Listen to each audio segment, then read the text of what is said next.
And they didn't correct her once, and they corrected me everything I said practically. And I think 9 times or 11 times. And the audience was absolutely, they went crazy. What audience went crazy? There's an empty arena. Does he just have like a cheering section in his brain? There was no audience. Yeah, it was so wild, man. Is this just a narcissistic sociopath thing? What is happening? I've concluded that he's got these tics. No matter the story, he'll be like, people are going crazy, or like, he'll throw out like 20%, and then he'll always every sentence one and make America great again. It's like he's got these routines and there's these rhetorical tics that he relies on.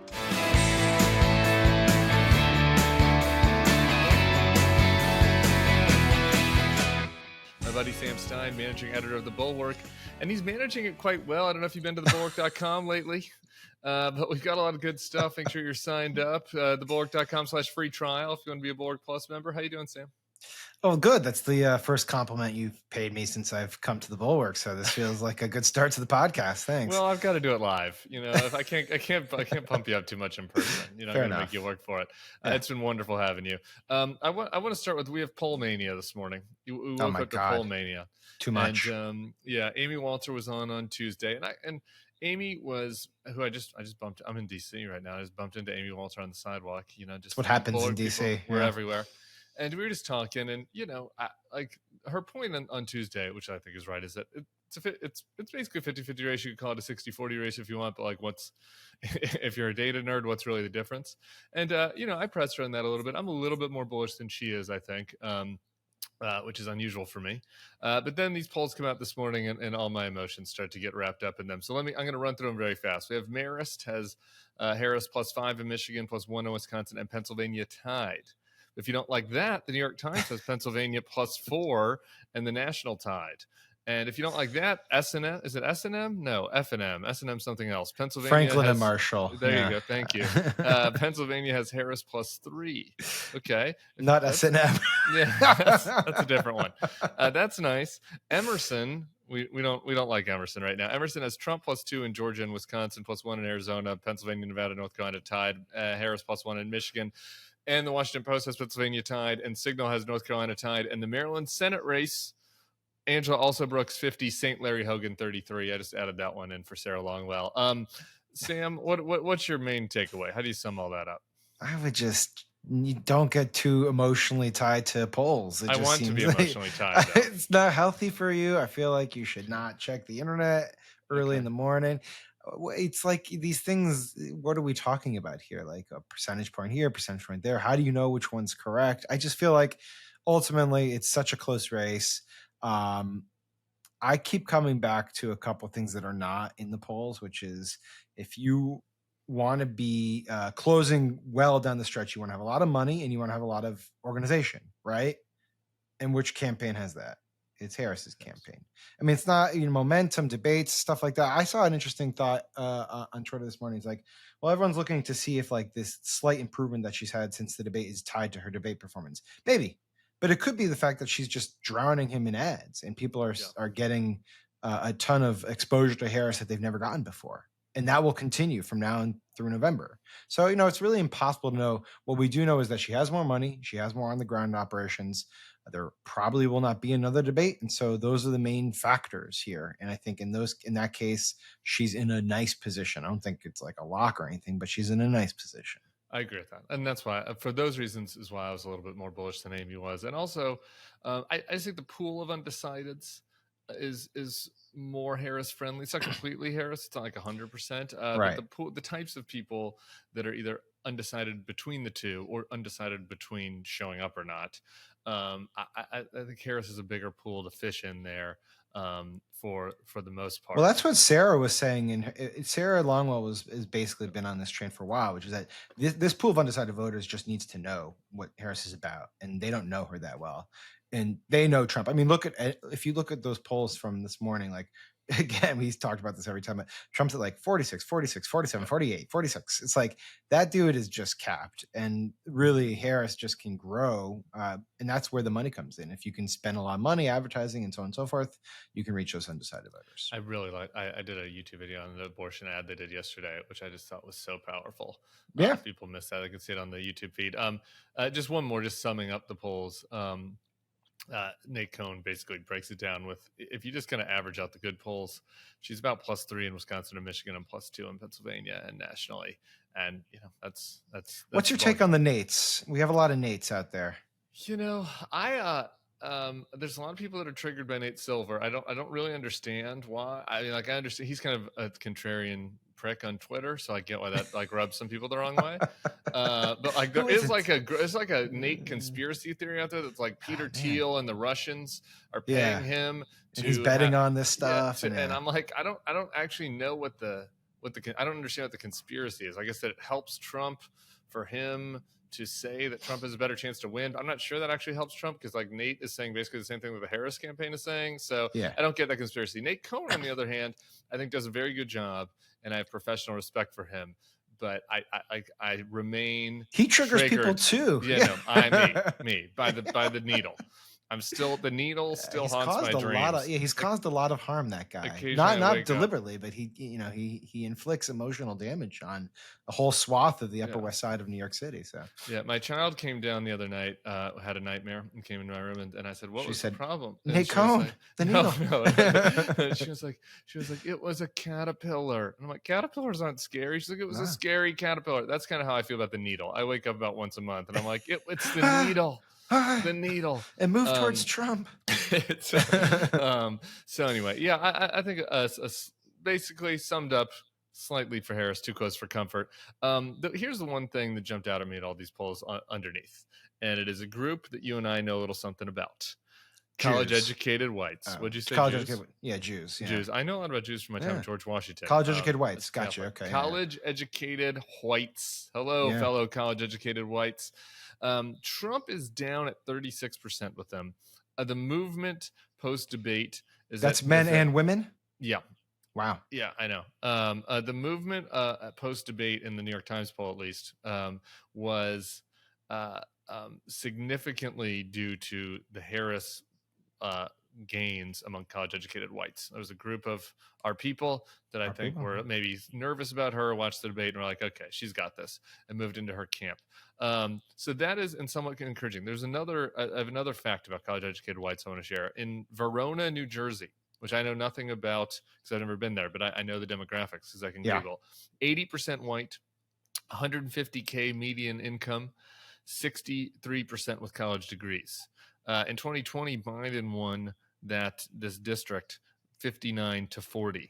In a special election Tuesday night, the Democrat won 68-31, a 9-point move, 18-point move, really, in the Democrats' direction. So, in the one hand, some people responded to that and they're like, "Great news for Democrats." Me being rain cloud, I look at that and I'm like, "Am I in a bubble again? Is it just the college-educated whites that are for Harris, and I'm missing what's happening elsewhere in the world?" Anyway, that's how it can be both, right? I feel like it could be both. I too saw the tweet about the special election with that data, and I was like, "That's interesting. I've never really paid attention to that district." But yeah. Hello, New Jersey 10 residents. We see you. We love you. We definitely care. On the one hand, I like these special election results because they are real life examples of what elections can be, and maybe foreshadow some larger elections, right? I mean, I know you're not supposed to read too much into them, but if you get enough data points, that's helpful. And through the past year or two, we've had a successive number of special elections that have really broken in the Democratic Party's favor. Yeah. So that's interesting. Two is the college educated stuff. Like that seems very true. Like the real fault line has been education levels in this country. The partisan fault line has been education levels in this country ever since Trump burst onto the scene. That can work in two ways though, right? Like I think the news yesterday that kind of shocked me and you, according to our Slack conversations, was the Teamsters, international Teamsters deciding to not endorse. But it wasn't just that; it was the poll. I know there's some question about the methodology of the poll, but whatever. The poll showed that of their members showed that they like had gone from something like +8 for Biden to like -17 for Harris. Right. And that to me is like, whoa, white working class, predominantly white, not exclusively white, working class men who are not sold on her. And is that sort of the canary in the coal mine here? Is that the thing that, Harris is really going to end up losing those marginal gains that Biden made? And we know that Trump's like really invested in turning out those people. Like that's the game for him. So yeah, reason to be optimistic, reason to be pessimistic.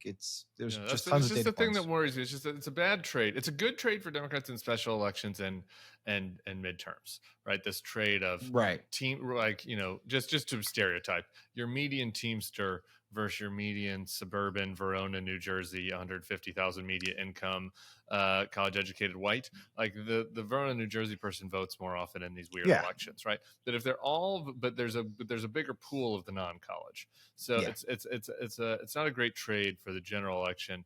And that's the thing that worries me a little bit. Okay, Trump rally last night. I didn't get to watch it. I was on my plane to DC. You watched it though, and I would like to hear. I want you to tell me everything. Isn't your job to like just tune into every single rally? Isn't that why we pay you? I watch an insane amount of Donald Trump. I've watched too much ever since I started here. Real America's Voice. You have no idea how many hours I've logged on Real America's Voice. But last night we had I'll give you the synopsis. I'll give you be that guy who's watching. I had to read a book last night. I was reading Joan Didion last night. It was very refreshing, actually. I was like, "There's no internet on this flight." Amazing.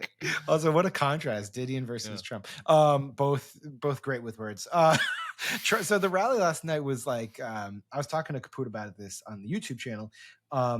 It's like funny to see him in his element a little bit. Like he can go to these rallies where he clearly, they're his people, obviously they love him, but he just feels a little bit uncomfortable in those settings. But like Nassau County, New York is his people. He's a Queens guy. It's just outside of Queens. Nassau County Republicans are his people. It's not the I remember Georgia Republicans. The Georgia Republicans, he's faking it a little bit. With he's not pumped. He's not the hawking the Bibles. You could tell his heart's not into it. But like talking about the New York subways, he's into it. I actually remember I remember when he did this rally in 2016, and he was talking about all the guys in the crowd who probably slept in their car overnight to go play Bethpage Black, which is like the famous golf course out there in Long Island. And like you knew when he was telling that anecdote, like this guy gets those guys and vice versa. And like those, so the white working class New Yorker type, and he was in his element. He was just bringing it. He's talking about how he made up this conversation with Melania where apparently she tells him, "Oh baby, you were on top. You're on top of it last night, and you were great." He's like, "I'm talking about my speeches," and I was like, "Oh man, you were on top too much. Of it last night? You did, yeah. We can pull the audio. It's too early for this. Too early. I'm not pulling the audio of that. Let's move forward. When does this podcast come out? The other thing he mentioned was he's going out to Springfield in Aurora. He's going to do this in 2 weeks. He says he's going out there. He says he's going to go to Springfield, Ohio to mend fences. It's going to be like a beer summit, kind of like Obama did with. He's going to sit down with the Haitians. The Haitians and the Republican mayor of the town there, and the Miss Sassy the cat. They're all going to have a meeting together, or is he going to go there to demagogue? If Sassy showed up with Trump on the stage, I'm pretty sure he's going to go to demagogue. Oh, okay. And then the last but not least was Rudy opened for him, and I was just like, Rudy is on another planet at this point. The sound, he's just screaming into the microphone. That's actually I have the Rudy sound. Let's listen to that. No more attacks! No more attacks! No more! Stop it! If there's anybody behind it, I'll find them. I did it to the mafia, I can do it to them. If you're behind it, I'm looking at you, and I'm gonna get you. It was very intense. It was who is loud. he going to get there? That's the assassins. The assassins. Rudy is going to go. Rudy's doing kind of a born identity thing now. A disbarred Rudy Giuliani with absolutely no liquid to do anything. Well, he's got some liquid going down the gullet. Cheap scotch. Yeah, different type of liquid. No finances is going to go and track down the assassins in their network, apparently. So, all right. We've got some other audio. I can't decide if I want to do funny first or angry. What do you want to do? Funny or angry? What should we get first? You want to get angry first? Yeah. Let's listen to JD Vance.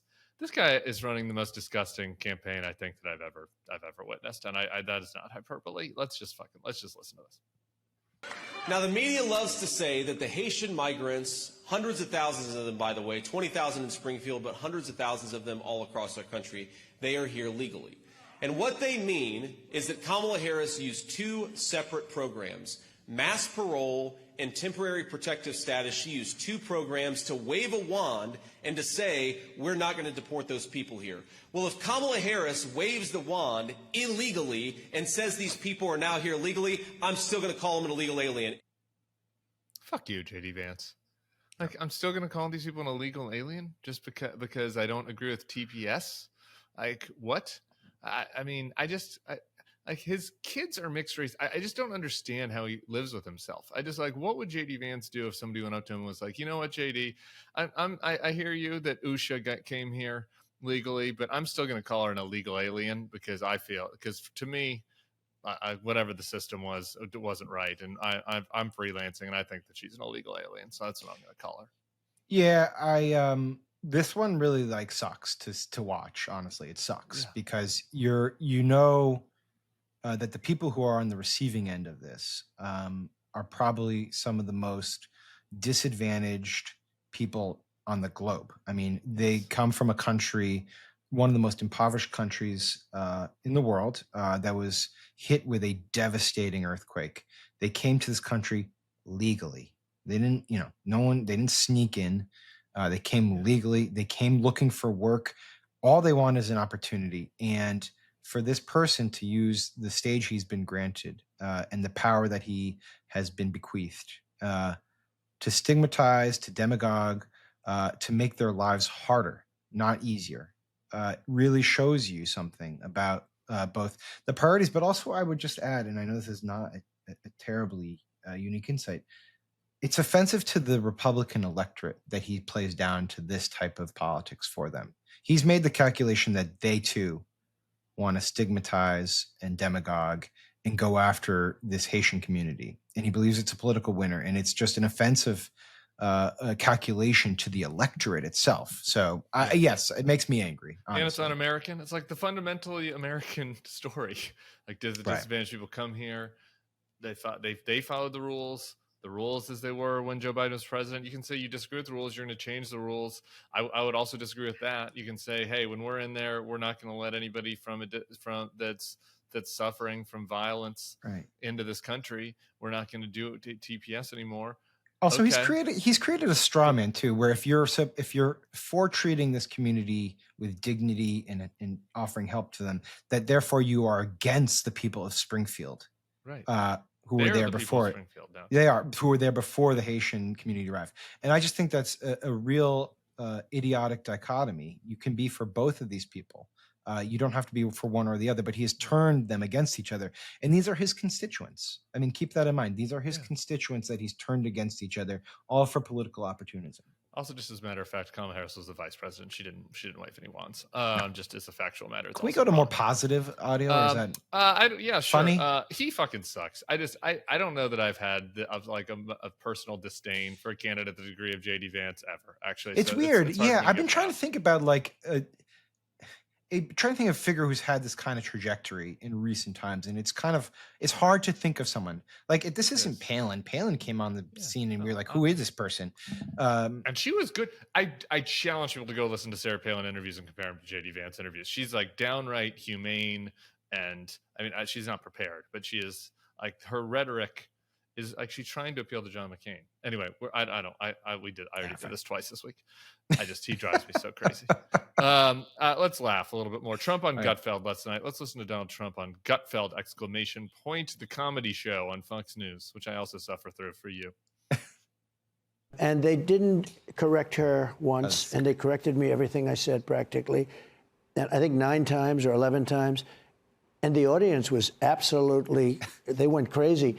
And the real, I walked off, I said, that was a great debate. I loved it. You got a lot of people watch. I guess we had 75 million people watching, something like that. Hold on. And you have to do well. You can't do badly. The audience went crazy. Wild. What audience went crazy? There's an empty arena. Does he just have like a cheering section in his brain? There was no audience. The audience was wild, man. The clap. The people, women were fainting. What is Men were happening there? crying. Do you think that is this just a narcissistic sociopath thing? Nah, What is these happening? I've come to some, not complete conviction, but I've concluded that he's got these tics, and that he like, no matter the story, he'll be like, people are going crazy, or like, he'll throw out like 20%, he'll throw, and then he'll always end every sentence one and make America great again. It's like he's got these routines, and there's these rhetorical tics that he relies on, and he even kind of admitted it the other day, where he was talking about how everyone accuses him of rambling, but he like puts the dots together, and he said, and if people are leaving my rally, I'll just say, and make America great again, and they'll come right back in. So he sort of knows it. I guess. I don't know. I think we could use a professional therapist, though. I there's something deeply narcissistic. Yeah, I mean, there's some deep issues you got to work through if one of your tics is and people were cheering for me. You don't do that in the morning? I look in the mirror in the morning, I'm like, and people were cheering for you. People were cheering. Me and Sam, guys, I'm going to say this when I'm on this panel this afternoon, and me and Sam taped this podcast this morning, and it was so great. And the audience was cheering for us. The audience was going crazy. You could hear it. You could hear them chanting our name. All right. I saved one last thing for you. Just a little palate cleanser. I didn't tell you it was coming. Oh, good. Is it RFK? It's not RFK. We do have a little special thing, you and I, with RFK. Next time we'll do a whole segment on RFK. But this something is a little bit better than that. Let's listen. Why do I stand proudly behind my nude modeling work? The more pressing question is, why has the media chosen to scrutinize my celebration of the human form in a fashion photo shoot? Are we no longer able to appreciate the beauty of the human body? Throughout history, master artists have revered the human shape, evoking profound emotions and admiration. Stop it. We should honor our bodies and embrace the timeless tradition of using art as a powerful means of self-expression. Do we need to listen to it again? You were laughing pretty loud. I don't want to listen. Let's just play 5 more seconds. Why do I stand proudly behind my nude modeling work? The more press. Okay, this came out today. Or yesterday. Yesterday. 50 days from the election, and the first lady to be wannabe put out a video about her nude modeling work and how proud. And by the way, she looked great. I agree with that. It's the messaging and kind of the timing I find interesting. I have no issue. I mean, I think she should do nude modeling work now. Whatever makes her happy, I support that. I am body positive over here. Yeah. This is the Bulwark podcast. This is body positive. We do not kink shame. It's a safe space. It's politically speaking, it's an interesting question. It's like, did they ran that by Susie Wiles and La Savita? It's like, hey, we're leaking out a little bit from the book here. We're going to do the nude modeling section. Well, like Melania, I too celebrate my naked form. Also, does Mrs. Stein celebrate your naked form still, or is that past? This is a kids podcast, right? Okay. Let's not go there. Come on.